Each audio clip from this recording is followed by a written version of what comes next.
Okay, everyone. Hello and welcome here today. Today we have our guest speaker is Kelli García, and she is the Vice President for Policy and Research at the National Institute for Reproductive Health, NIRH.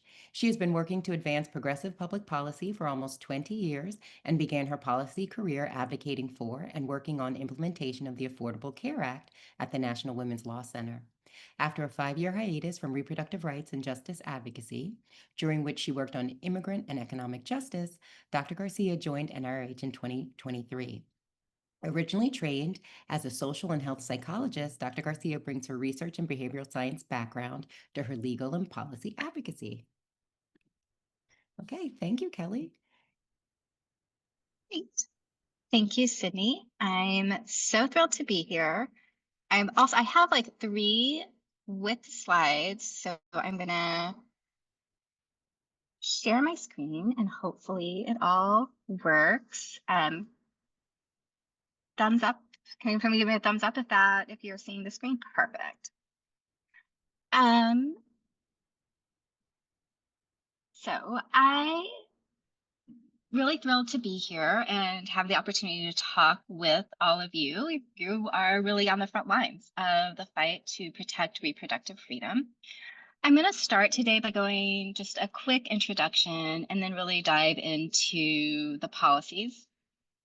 So as we all know, access to the full range of reproductive health care, from abortion to pregnancy care, is crucial for people's health, autonomy, and futures.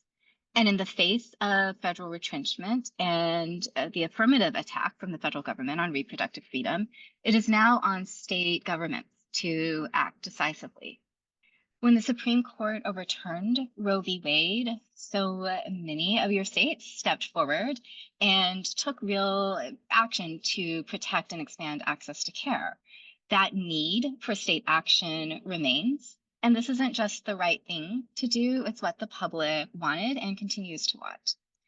Voters overwhelmingly support policies that protect and expand access to abortion care. A strong majority, 71%, believe that access to abortion should not be dependent on a person's ability to afford health insurance. 61% support state efforts to help low-income individuals get the care they need. And support for emergency abortion care is nearly universal, with almost 9 in 10 voters backing protections for emergency abortion care, and 70% saying that they're more likely to vote for officials who act to safeguard access. And 75% of voters support protecting personal decision-making around reproductive health care, regardless of their own views on abortion. So I want to talk through some of the things that we at NIRH think will have the most impact, and I'm really excited to see folks in the room. Some of the things that we're talking about are going to be familiar, and you're going to hear some things that you've already done, but there's also often more to be done. So we all know that abortion is healthcare, and no one should face prosecution or persecution for accessing the healthcare they need or because of their pregnancy outcomes, nor should they face prosecution for providing the healthcare that they need or for helping somebody get the healthcare that they need. And so it's really important that states, even in access states, look at their laws and repeal any that can restrict or criminalize abortion or can be used in ways that maybe they weren't originally intended, but that further prosecutions for people because of their pregnancy outcomes. So many states still have laws on the books that can be used to prosecute people because of their pregnancy outcomes, or that impose criminal penalties for abortion providers, or just have kind of the restrictions, have the regulation of abortion providers living in their criminal codes. But we want abortion to be treated like any other form of healthcare, and for the laws on the books to align with that. So in 2025, Virginia enacted a law that made clear that the criminal penalties that are currently applicable to the performance of abortion don't apply to the treatment of a non-viable pregnancy. removing these kinds of criminal penalties is really important for making sure that providers feel comfortable and are able to provide the care, even when you might, even in states where abortion is legal or bans have been removed, sometimes those criminal penalties are still sitting there on the books. And this also might be true if you're in a state that has abortion access because of the court mandates and have have old laws that are sitting on the books. Maine also eliminated the requirement that healthcare professionals report miscarriages after less than 20 weeks gestation to the Department of Health and Human Services. This is also another way that's important for removing ways in which people could face persecution or prosecution because of their pregnancy outcomes. And again, kind of harmonizing healthcare, abortion as healthcare that lives and works like other forms of healthcare. States can also be taking steps to protect access to mifepristone. If the FDA pulls approval, states can now proactively take steps to ensure that providers are going to be able to continue to prescribe and dispense Miffy, in part by removing criminal penalties for prescribing Miffy in the instance that FDA pulls their approval. States should also be taking actions to strengthen privacy protections for patients and providers. As more abortion clinics are forced to close, more people will need to travel out of state or rely on telemedicine to access care. This heightens the risk of criminalization and harassment by states hostile to reproductive rights. This year already, a New York abortion provider was criminally charged in Louisiana for allegedly mailing abortion pills to a patient in Louisiana, and a Texas judge ordered that the provider pay a $100,000 penalty. New York has invoked their state's shield law and refused to cooperate with officials in Louisiana and Texas, but this highlights the risk for patients, providers, and helpers. And critically, right now, many shield laws do not explicitly cover individuals who assist others in obtaining care. So one thing that states can do is look at their shield laws and expand those to ensure that they protect not just providers and patients, but also anyone who helps people secure abortions or gender-affirming care. They can also make sure that, again, if they have shield laws protecting abortion and gender-affirming care, that those are harmonized and that there's equal levels of protections for providers and helpers and patients that are securing abortion care and those who are securing gender-affirming care. States can also take steps to regulate data brokers' ability to collect and sell non-HIPAA protected health data. And states can take steps to protect the privacy of patients and providers by allowing prescription labels to list the names of practices instead of individual providers on the prescription labels. Several states took actions to do many of these things this year. Colorado, Massachusetts, Maine, New York, and Vermont all passed some form of prescription label privacy protections that allow prescription labels to include the healthcare practice instead of just the provider's name for mifepristone, misoprostol, to generic alternatives, and in some states, including gender-affirming care. This is going to be really important because that's one way that information could leak to hostile actors in hostile states. And then other states like Vermont also strengthened their shield laws to ensure that healthcare professionals won't face disciplinary actions related to legally protected healthcare activity conducted in other states. And so there's really opportunities to look back, if you've passed shield laws, to look back at those shield laws and just make sure those protections are as strong as they can be and that they're reaching all of the ways in which providers might face prosecution, disciplinary action, and again, kind of expanding to ensure that helpers are also going to be protected. Virginia also took steps to protect data privacy this year by prohibiting data brokers from obtaining, disclosing, selling, or sharing personally identifiable reproductive health or sexual health information without consumer consent. And again, kind of data brokers are another place people often don't realize will have that information. It's another way in which information can get into the hands of hostile actors, hostile states, and open people up to prosecution and persecution.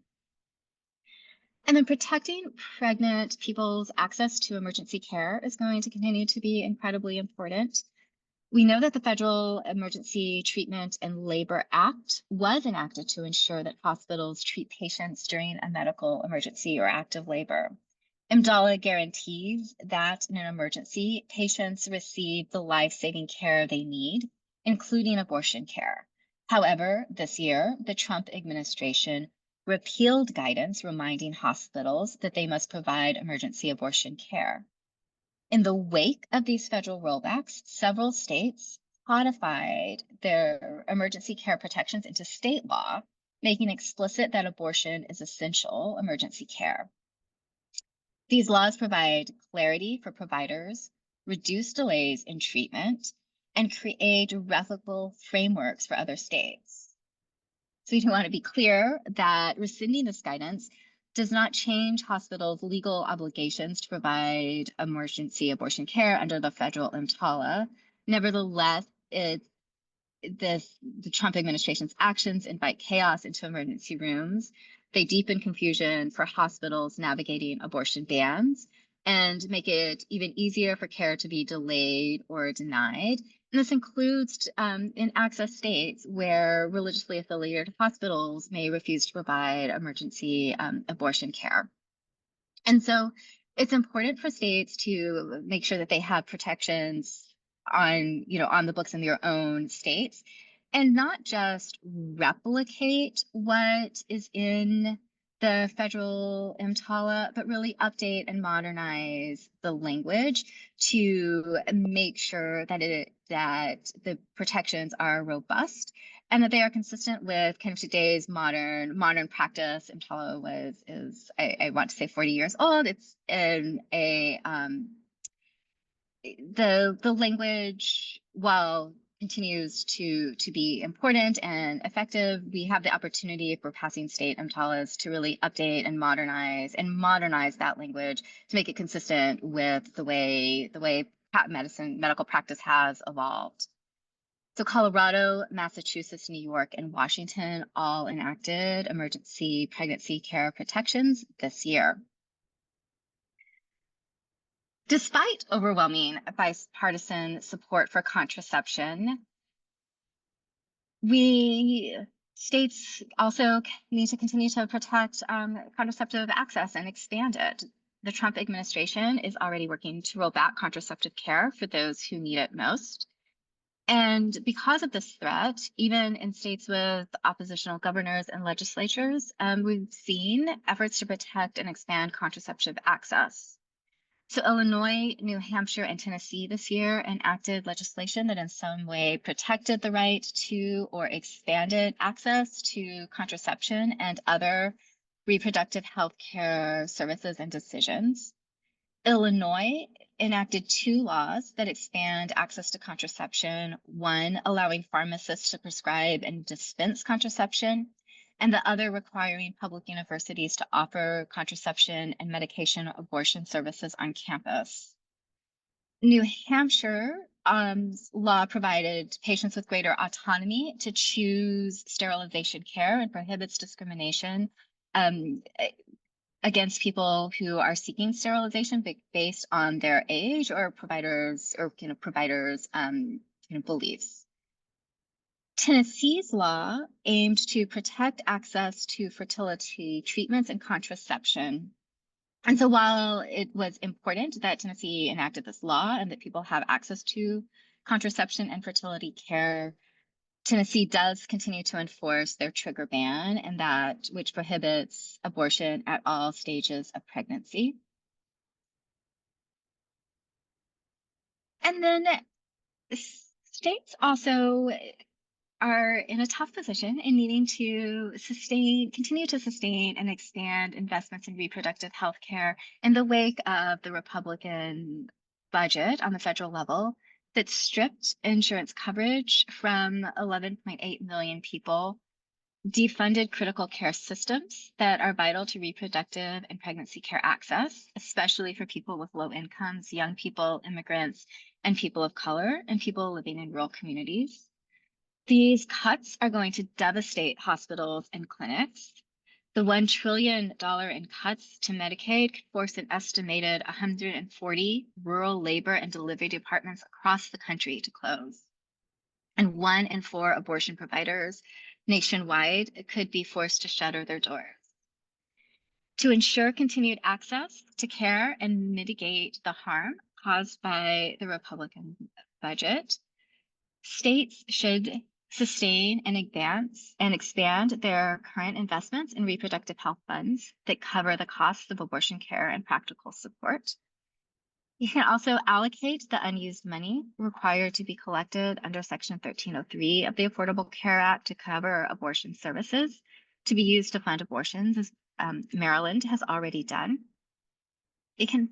Should take steps to ensure that public health insurance plans reimburse healthcare providers, hospitals, and clinics fairly for providing abortion and pregnancy care, and guarantee that people have pregnancy-related health coverage for everyone who needs it, including those losing their Medicaid or those excluded due to immigration status.